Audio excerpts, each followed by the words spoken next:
இது வந்து மதிமயக்கி மந்திரம். யாரையாவது மதி மயக்கணும், மயங்கி உங்க பின்னாடியே வர வைக்கணும். அது ஆணா இருந்தாலும் சரி, பெண்ணா இருந்தாலும் சரி, எந்த விளைவுகளும் இல்லை.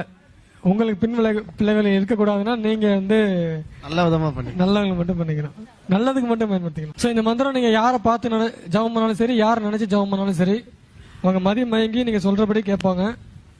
பேர் சொல்லணுமா குருஜி? பேர் சேர்த்து சொல்லலாம், சேர்க்காம சொல்லலாம். அது திரும்ப தெளியணும் அப்படின்னா திரும்பவும் இந்த மந்திரம் ஜபம் பண்ணி அவங்க முகத்துல தண்ணி தெளிச்சிங்கன்னா தெளிஞ்சிருவாங்க. தெளியருக்கும் 1008 உரு கொடுக்கணுமா? ஆமா, மதி மயக்கிறதே இங்க தேடி வந்தானே மதி மயக்கிறீங்க. இது அவங்க போட்டோ வச்சும் பண்ணலாமா? பண்ணலாம். உடனே வேலை செய்யும், ஒரே நாள் வேலை செய்யும்.